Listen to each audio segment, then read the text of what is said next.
Bonjour, soyez bienvenus dans un nouveau numéro du Club de la Presse. C'est le premier du mois de février. Les jours rallongent, mais les chroniqueurs diminuent en raison de la grippe. Nous ne sommes que 3 ce soir, mais vous allez voir, ça va tout de même bien se passer. Laissez-moi vous les présenter avec Claude Bellet. Bonsoir Claude. Bonsoir Jérôme. Journaliste essayiste. Vous êtes seul sur votre tranche face à deux confrères, François Pelleret, France Bleu. Oui, bonsoir Jérôme, bonsoir à tous. Bonsoir, et Frédéric Schnur, Toumès. Bonsoir Jérôme, bonsoir à tous. Vous allez bien? Ça va bien. Vous êtes en forme, la santé?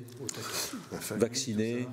Tout va bien. Propre. Très bien. Nous passons tout de suite, après cette intéressante, évidemment, partie sur l'état de santé des chroniqueurs, au coup de gueule et au coup de cœur.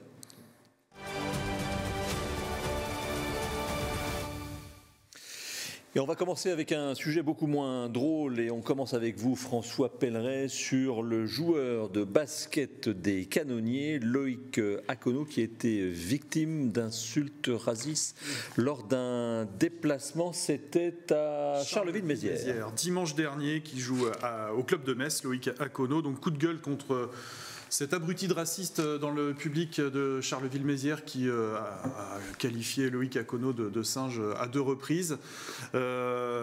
J'apprends d'ailleurs que Loïc Akono dépose une plainte. Exact, il vient de porter plainte. Mais le parquet de Charleville avait déjà ouvert une enquête. La Fédération française de basket a mis finalement pas tant de temps que ça à réagir parce qu'elle a déjà décrété le huis clos jusqu'à nouvel ordre de tous les matchs de basket à Charleville-Mézières. Donc je ne suis pas un adepte des punitions collectives comme ça de manière aveugle parce que ça pénalise tout le monde. Mais bon, il semble que ce spectateur raciste se trouvait dans un carré VIP, donc il était soit invité, soit sponsor du club. Donc peut-être que ça pourra motiver le club à faire le ménage parmi ses invités et sponsors. Oui, je rappelle pour celles et ceux qui ne sauraient pas au courant de cette affaire, donc Loïc Akono était au sol et cet homme lui a dit, alors je prends des guillemets, évidemment, je cite, relève-toi bonobo. Ça a été dit une première fois, un joueur de Metz a demandé s'il avait bien entendu à cette personne, qu'il a répété une deuxième fois. Visiblement, la personne est connue puisqu'on pouvait l'identifier facilement. C'est toujours difficile d'avoir une réaction sur le coup. Les joueurs du club de basket regrettaient un peu de ne pas avoir quitté le parquet. Voilà. L'arbitre, moi je veux bien comprendre que l'arbitre n'ait pas entendu, oui. Parce que dans une salle bruyante, quand on n'a pas entendu, on ne peut pas prendre la décision d'arrêter le match comme ça d'office.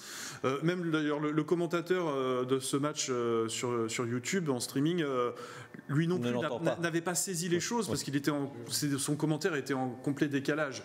Donc là, je ne jetterai pas la pierre sur le moment. Mais c'est vrai que c'est difficile de prendre une décision. C'est extrêmement difficile parce qu'effectivement, d'abord, on ne sait pas la plupart du temps d'où viennent ces insultes qui sont naturellement insupportables. Et puis, bon, là, il ne s'agit pas d'un match de basket à haut niveau, ce n'est pas le championnat de France. Mais enfin, quand même, d'une manière générale, les enjeux sont considérables, les enjeux économiques. Est-ce qu'on arrête un match ou pas pour un match de foot c'est difficile à prendre la décision tant qu'on n'a pas vraiment identifié, mesurer l'importance et les dégâts que ça peut provoquer. Donc effectivement, c'est toujours difficile. Moi, je pense que le joueur, naturellement, a bien fait de ne pas retourner sur le terrain. Après, c'est toujours la même question.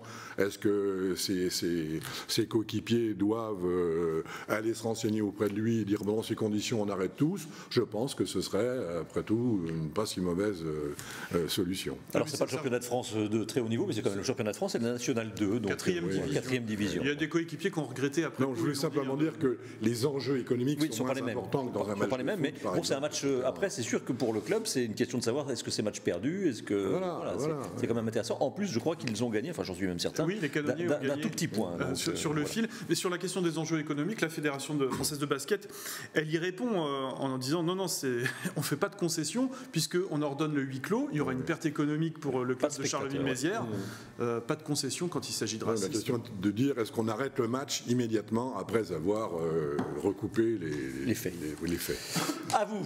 Nous ne parlons pas de racisme, mais nous parlons de prévention du harcèlement en lien, évidemment, je suppose, Frédéric, je ne lis pas dans vos pensées, je ne suis pas assez intime, mais je suppose que ça a un lien avec le terrible fait divers qui a touché les Vosges récemment avec le suicide d'un jeune garçon de 13 ans pour harcèlement. Alors, c'est en lien et en même temps, peut-être dit comme ça, sans transition, c'est un coup de cœur que je souhaite, ou un coup de projecteur peut-être. Sur l'association. Sur une association, oui, tout à fait. Effectivement, il y a eu cette affaire, Lucas, qui est celle qui a été médiatisée, mais en fait tous les jours. Dans toutes les écoles, dans tous les collèges, dans tous les lycées, il y a des formes de harcèlement. On parlait d'un harcèlement il y a quelques secondes aussi, finalement, un harcèlement de type raciste. Mais ce harcèlement-là dont on parle touche les enfants. Et donc cette association qui s'appelle l'Association Mosellane d'action éducative et sociale en milieu ouvert, qui est basée à Voipy, et qui s'occupe finalement de parler avec les enfants victimes et les parents, bien entendu, de ce qui s'est passé, d'essayer de les accompagner. Mais il y a un autre volet que je trouve intéressant, et c'est ça un petit peu aussi le coup de projecteur et le coup de cœur, c'est qu'en fait, il tente aussi de traiter le problème du côté des auteurs. Et en fait, l'auteur, c'est la source du problème. On peut traiter la conséquence en accompagnant psychologiquement, etc., les victimes, mais le fait de traiter l'auteur sans vilipender, entre guillemets, mais en l'accompagnant dans la compréhension de son acte, des conséquences de son acte, avec les parents autour, on est quand même dans la tentative de traitement du problème pour que ça ne se reproduise plus. Alors bien sûr, c'est pas pour autant qu'il y aura plus de harcèlement, mais l'idée c'est d'essayer de faire tache d'huile en traitant le problème plutôt que la conséquence. Et je trouve que le travail de cette association mérite d'être mis en avant, mis en valeur. On peut les contacter à n'importe quel moment. Franchement, je pense que c'est une belle initiative. C'est l'association Mosellane d'action éducative et sociale en milieu ouvert. Ça n'est pas facile pour le site internet, mais vous allez le noter, c'est aaesemo.fr. aaesemo.fr.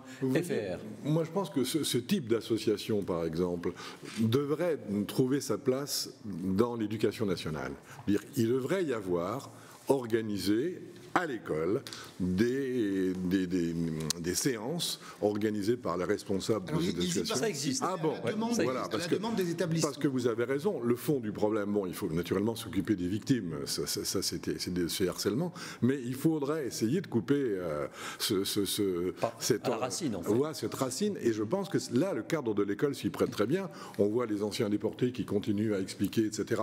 Je pense que ça doit être du même ordre. On doit ouvrir l'école. Alors c'est fait, peut-être qu'il faut encore le faire davantage et faire appel à des gens, à des spécialistes qui fassent prendre conscience aux élèves du danger et de l'incroyable péril que ça fait peser sur leurs camarades. Aux élèves et aux parents, parce que, et c'est ça l'intérêt, je trouve, de la chose, de rassembler finalement la cellule familiale dans le cadre d'une conversation qui n'est pas à but, c'est pas un tribunal, pour punir, c'est une conversation, parce qu'on ne se rend pas forcément compte, mais finalement, d'où ça sort, ben, ça va être l'un ou l'autre des parents, un oncle, une tante, un voisin qui à table va avoir des propos xénophobes, racistes, etc. L'enfant n'est pas armé nécessairement comme un adulte pour prendre le recul par rapport à ça. Il peut en prendre un consensus, il peut simplement répéter bêtement une phrase et toucher beaucoup plus violemment, jusqu'à des conséquences qui peuvent être très graves, un autre enfant, et le fait de lui faire comprendre, c'est cet effet tache d'huile aussi, où il devient lui-même un défenseur peut-être demain, lorsqu'il va accéder ou constater des comportements chez les autres, et peut-être lui parler, peut-être, tu sais, moi j'ai eu l'occasion de discuter. Je pense que c'est important ce combo familial à l'intérieur de la discussion. On peut peut-être aussi proposer à celui qui a insulté Loïc Akono de suivre des stages au sein de cette association. Il ne perdrait pas son temps, ça c'est clair et net, mais moi je suis plutôt optimiste dans cette lutte contre le harcèlement scolaire, même si les réseaux sociaux, peut-être du fait... Moi je ne le suis pas trop parce que, sans me tromper, le collège d'où est originaire Lucas bénéficiait du dispositif anti-harcèlement. À Golbet, à Golbet. Donc vous voyez, même des collèges qui sont référencés, qui sont pointés par l'éducation nationale pour mettre en place des dispositifs précurseurs, n'arrivent pas à... Alors, je suis peut-être naïf, mais bon, en fait, c'est vrai que depuis le développement des réseaux sociaux, le harcèlement aussi ne s'arrête plus à la sortie du collège. Mais je trouve qu'il y a une prise de conscience dans les établissements scolaires qui fait son chemin. le nombre d'établissements où les élèves font des vidéos de prévention comme travail pédagogique, je pense qu'il n'y a plus un établissement qui n'a pas fait sa vidéo. Bon, j'ai envie d'y croire.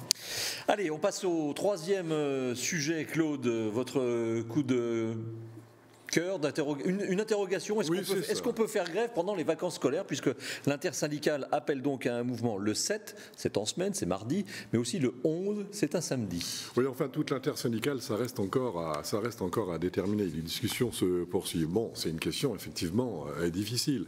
On voit que dans cette affaire qui est en pointe, la CGT, Sudrail, partant du principe que si on veut faire encore ajouter dans la prise de conscience des Français, il faut vraiment marquer le coup en interrompant notamment le trafic du train en ce jour de départ de vacances scolaires. C'est lourd comme décision à prise. Parce que le danger, c'est qu'à force de vouloir trop en faire, le phénomène se retourne contre vous et ça devient ces grévistes, franchement, c'est trop difficile, il y en a marre, il faut que ça s'arrête. C'est pour ça, c'est ce qui explique la réticence notamment de la CFDT et de Force ouvrière à choisir ce jour. C'est extrêmement sensible. Bon, il y a deux logiques qui s'affrontent, celle encore une fois des durs, CGT et Sudrail qui disent il n'y a pas de raison, il faut encore continuer le mouvement, l'amplifier, etc. Je rappelle au passage que, comme souvent dans les grands conflits sociaux, les assemblées générales et les congrès des différents syndicats sont jamais très très loin derrière. Oui. C'est ce qui est le cas de la CGT. On montre les muscles. Voilà, donc il y a cette... Et puis il y a effectivement ceux qui se disent est-ce qu'il vaut mieux pas et continuer à bénéficier du soutien de l'opinion publique en France, puisqu'on continue à avoir des chiffres assez spectaculaires de 68-70% contre la réforme des retraites. Donc c'est un débat difficile. Et je ne suis pas sûr que ça ne soit pas de nature à porter un coup précisément à l'unité de l'intersyndicale et donc de la mobilisation. En sachant que ce sont les vacances d'hiver, donc vacances d'hiver dit neige, et certains ont même déposé. Certains ont même déposé quelque chose d'assez incroyable, des préavis. Je crois qu'ils sont déjà déposés, illimités sur les tire-fesses, les téléskis. Donc ça paraît incroyable. C'est-à-dire qu'on pourrait imaginer que vous partez en vacances et puis à un certain moment, vous avez la perche, mais personne n'est là pour faire fonctionner la chose. C'est un peu dommage. Il reste les raquettes. Oui, c'est ce qu'il y avait eu pendant le Covid. Voilà, ça sera plus difficile, parce qu'il ne faut pas oublier qu'en ce mois de février, les vacances de février, les stations de sport d'hiver font presque 80% de leur chiffre d'affaires annuel dans cette période, qui est très longue. Donc là, ils risquent de se les mettre à dos, alors. Bon, mais bien sûr. Et alors, je vois mal des saisonniers qui vivent aussi de cette période, arrêter le travail et empêcher les perches de monter. Donc on a vu, il y a eu une tentative. Bon, les saisonniers, les perchistes et ceux qui entretiennent les trucs ont arrêté le travail une demi-heure, trois quarts d'heure, et puis ils ont été bien contents de le reprendre. Donc le danger n'est pas tellement là. Non, c'est sur les déplacements, c'est pouvoir se rendre dans sa famille, éventuellement au sport d'hiver ou ailleurs. C'est ça le problème. Eh bien, nous suivrons ça avec intérêt, puisque c'est le week-end, non pas celui-ci, mais le prochain. Peut-être que le 11 février sera un jour de grève pour l'intersyndicale. Allez, on passe à un sujet qui est un sujet clivant.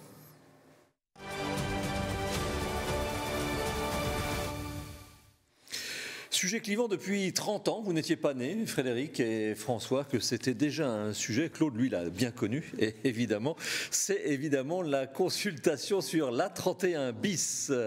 La consultation sur cette autoroute A31 bis, eh bien, s'est achevée jeudi. En attendant la rédaction du bilan de cette concertation, qui peut prendre jusqu'à 3 mois, eh bien, une chose est certaine, c'est la cacophonie dans le Nord-Mosellan. C'est-à-dire que les élus, les associations, les représentants des entreprises, chacun y va de son petit argument ou de ses arguments pour défendre tel ou tel parcours, voire pour affirmer même qu'il est possible de se passer de cette A31 bis. Comment vous voyez les choses? Je me tourne vers vous, vous êtes notre druide à tous. Oui, comment vous voyez les choses dans les prochains mois? Je les vois de manière très, très claire.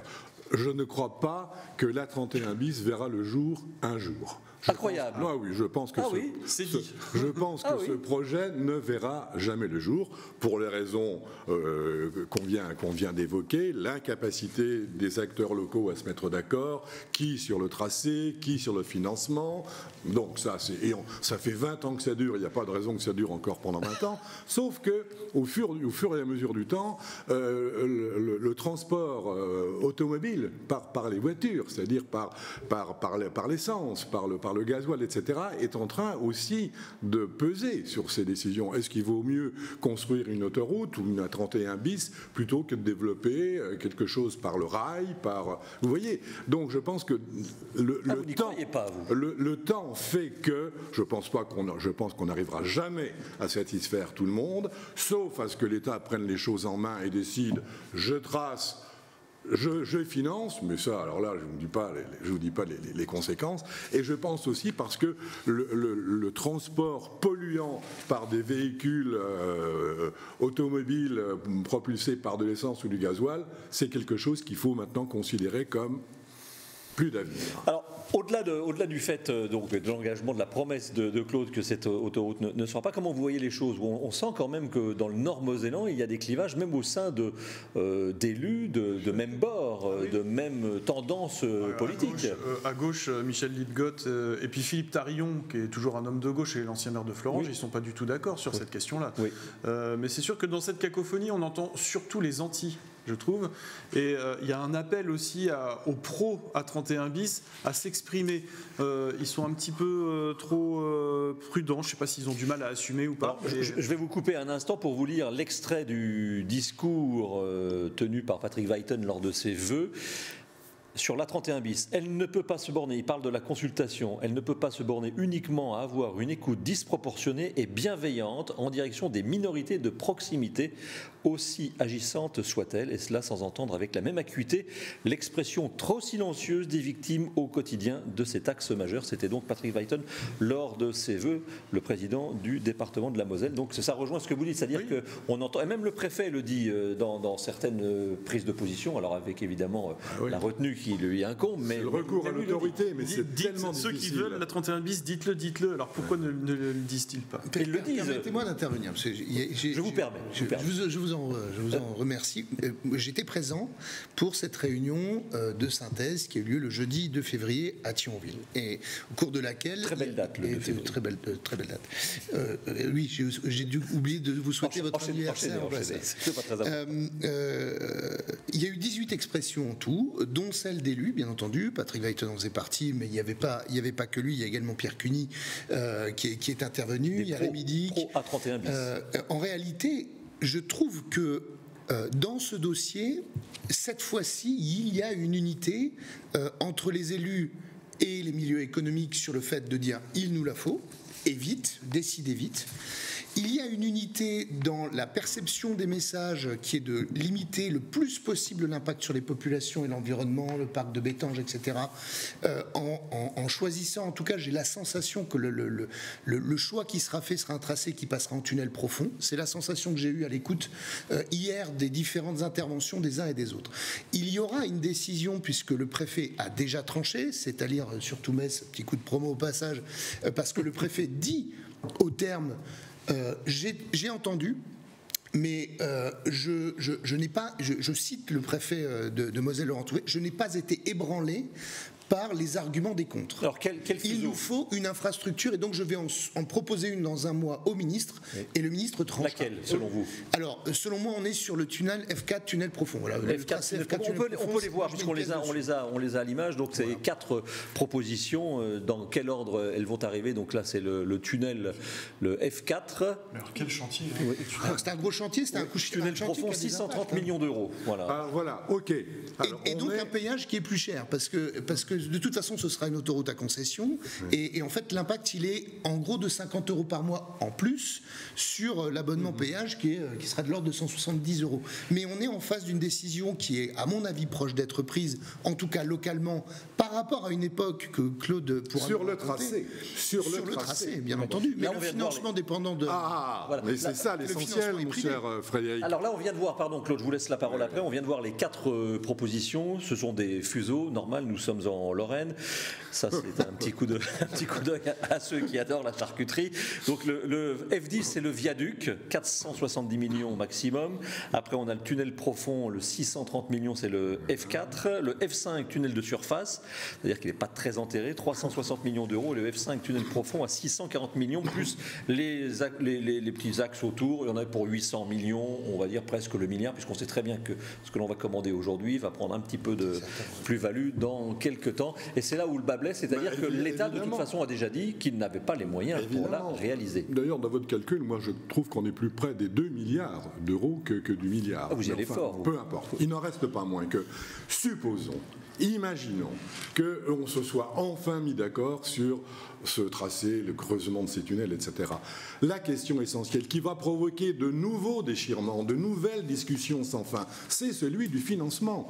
Où trouver l'argent? L'État a dit, vous vous débrouillez, c'est pour l'aménagement de votre territoire, c'est à vous de soulever, de trouver l'argent pour le faire. Où? Qui va donner? Les communes, le département, la région, à quelle hauteur, etc. Est-ce qu'on aura de l'aide européenne? Enfin, ça va prendre encore des années, cette histoire.